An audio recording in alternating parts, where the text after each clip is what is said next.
Abonne-toi à MySports. Équilibre pour essayer de dévier ce puck. Attention, Hoffman, il est parti. Greg Hoffman et le but. Grégory Hoffman pour son retour a mis la fusée dans ses patins. Il en a l'habitude pour ouvrir le score dans ce match contre Bienne.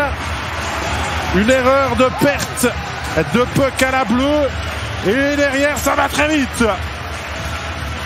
Greg Hoffman, retour gagnant avec les Fautzug. Regardez là, on se fait des politesses entre Biennois et ensuite tout le monde est spectateur. Grégory Hoffman a le temps de contourner Van Pottelberg pour marquer. Et le public est debout, messieurs, dames, pour ce but. 47-46 dans la rencontre. Le chronomètre s'est arrêté pour fêter le... Il y a beaucoup d'abonnés à Zug et on doit les compter même s'ils ne sont pas présents avec le deuxième but. Le lancer de la bleue de Niklas Hansson qui transperce la défense et Van Pottelberg. C'est Zug qui fait la bonne affaire en doublant la mise à la 53e minute de jeu.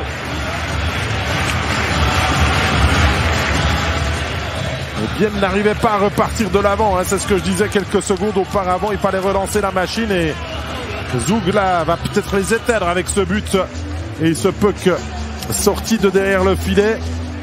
Il était contre la bande et le lancer ensuite amène peut-être un puck touché par Simeone. Ouais, c'est ça. Chini n'héritera pas non plus et c'est un 2 contre 1. Leuve, il y a Brunner et goal. Goal de Bienne qui veut encore y croire avec la passe de Leuve superbe sur la crosse de Brunner qui dévie par-dessus Giannoni.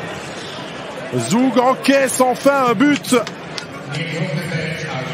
après presque 220 minutes d'invincibilité. Il est joli celui-là aussi. On vous a dit qu'il fallait être fort pour battre Giannoni, ça a été bien fait. 56-13 et 3 minutes 47.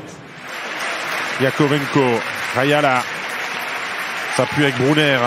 Brunner le tir entre les jambes, la déviation de dos. La déviation doit être peut-être signée Kunti et bien égalise. Et sur ce tir que Giannoni n'a pas pu repousser. 59-11. Bienne récompensé. Oui, c'est dans la tête, monsieur Brunner. Le sang-froid de l'expérimenté joueur numéro 96. En tout cas, ce puck a dû être touché. Peut-être même par Schlumpf, le défenseur. Ou même avant. On va revoir avec la caméra depuis derrière, peut-être pour comprendre. 31 de la fin pour préparer le bon schéma tactique pour aller gagner ce match. Il faut dire que Bienne à l'extérieur, ça voyage plutôt bien. C'est le deuxième meilleur bilan de National League. À égalité avec Zug d'ailleurs qui voyage aussi très bien. Et Bienne a renforcé son bon parcours sur la route en gagnant ses 4 derniers matchs. Peut-être le 5e de suite ce soir. Ça ferait 5 victoires à l'extérieur de rang et 6 victoires consécutives si les Biennois gagnent ces dernières secondes, voire la séance de tir au but. Ouais, j'ai dit un but. On n'aime pas du côté des supporters et on le glisse encore au bon endroit. Brunner met Bienne devant dans cette séance. Saint-Heller pour lui répondre. 8. Sven Saint-Heller s'en vient. Quelques virages frontales et c'est un partout. À mon avis, côté droit par-dessus le bras de Van Pottelberg. Il l'a bien fixé. Kovar en point ce soir. Kovar, le penalty gagnant. Pas encore le penalty victorieux, mais il le transforme fort bien. Jan Kovar. Faute de tir. On déporte Van Pottelberg qui est pris.